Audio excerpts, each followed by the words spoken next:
Hello, fellow travelers. Solo Sue here. It's day 6 of the cruise on Ovation of the Seas, and today we were going to the Endicott Arm and Dawes Glacier. I've never been to this glacier, so that was very nice to see, but I had to get up at some horrible hour this morning to do it because I actually had an appointment for a photo session where they take your picture off the aft of the ship as the glacier is in the background.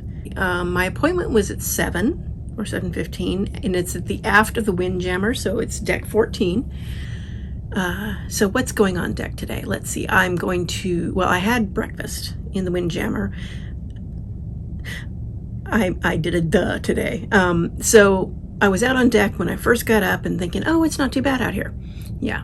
So when I went to go and film off the aft of the Windjammer, I didn't bring a jacket. That was not my finest moment. I froze to death out there. I turned into a Sue-sickle. So yeah, I don't recommend, if you are going out on deck for any length of time in Alaska, not to bring a jacket. I think bringing a jacket is something you will be glad you did. I have learned my lesson. I will be bringing a jacket. So yeah, I'm having Sorrentos for lunch is my plan. I have not been there, and I thought it'd be good to start comparing things that cruise lines have in common.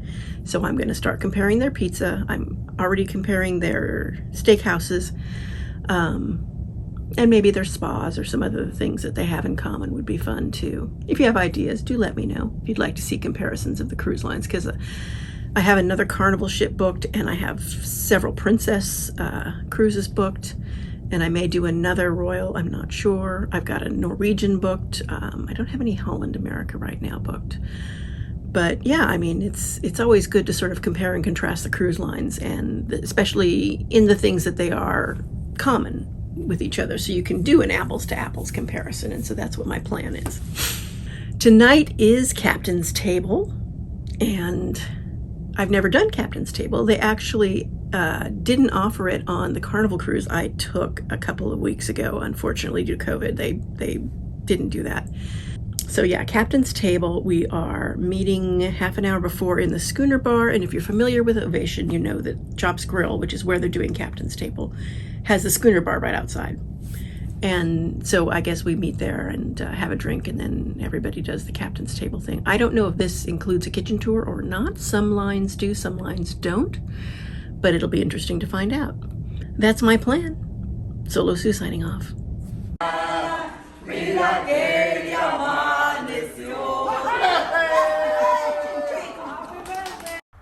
This is the Dawes Glacier. Now, how close the ship can get to it is governed by a couple of things. Of course, the depth of the water is big, but then so is how icy the water is. They do not, of course, like it when blocks of ice collide with cruise ships, because, you can wind up with damage to the ship, and I'm sure the iceberg doesn't enjoy it very much either. But yeah, we stayed here for a while, and I think they spun the ship, if I recall, so that, regardless of where you were on the ship, you would still get a good view of the glacier and surrounding areas. And once we'd done that for however amount of time we were allotted, then we headed back out. But it was really beautiful.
Later in the afternoon, I stopped by the pub and picked up some pretzels, and it came with mustard sauce.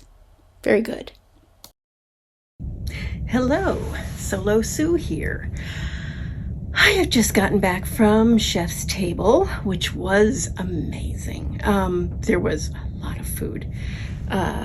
It started out with a very thinly shaved scallop, and it went from there to a lobster salad, and it went to I have it all in there, but the more memorable things were that, and then we went to a fish. We had two mains. We went to a fish main, which was Alaskan black cod, and then after that we had filet mignon, and the filet was to die for. It was really good, and there was a sauce over it, and it was just lovely. Oh, I forgot the tomato soup. Each course had its own wine pairing. I'm not a big wine person. I typically don't like wine. But there were some that I found, okay, I'll call them mildly tolerable, because that's about as far as I go on wines. But it was nice seeing how the flavor of the wine changed with each dish that it was paired with, because of course you take a sip first from it, and then afterwards you have some of your food, and then you take a sip and you see the difference in the taste and how they complement each other, and that was interesting. And then it was topped off with a dessert from Wonderland. It's the world, and it's this amazing chocolate sphere, and they pour hot caramel sauce over it, and it's got ice cream and stuff inside. Oh, it's so good. So yes, that was good. And the last drink was not a wine. It was a special espresso martini that had rum in it. Now, usually I think of martinis as having vodka or gin and vermouth and that sort of thing, but he did mention that this one was special and that it had rum in it. So I enjoyed that one. That was quite nice. I finished that one off, but I did not by any means finish any of the wine off that we were given. Some of the people were having fun trying to stay upright because, you know, the ship is rolling and they're a little tipsy, and that can be amusing. But I don't believe anyone ended up horizontal, so that's good. And it was a very pleasant evening. There were 8 people total. Usually the table apparently seats 16, but of course for COVID distancing, they're doing just 8 in the seating. And yes, it was very nice, and I would absolutely do it again.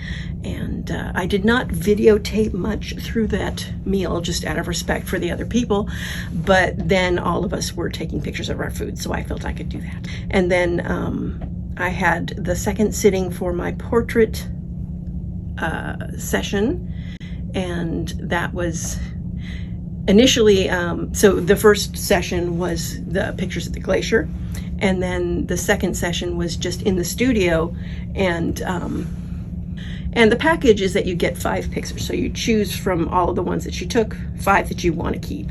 And tomorrow's our last day of the cruise, which is just wrong. They gave me luggage tags. Look at this. Those luggage tags on the bed were here when I got back. That's just wrong.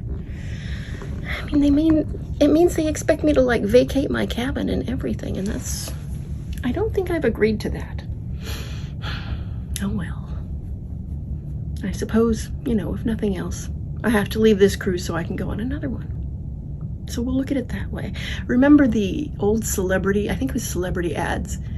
I used to love them, where they had the person saying, "I consider this a temporary exile." I always loved that ad. I thought that was fun. I totally agree with that. It's a temporary exile, but it's still going to be hard to walk off the ship. I will definitely have to come back to Ovation of the Seas, or one of her class. Anyway, tomorrow I have a sushi and sake lunch pairing. That should be fun. And then I think I'm doing Solarium Bistro for dinner, just something fairly casual. Until I talk to you later. Solo Sue signing off.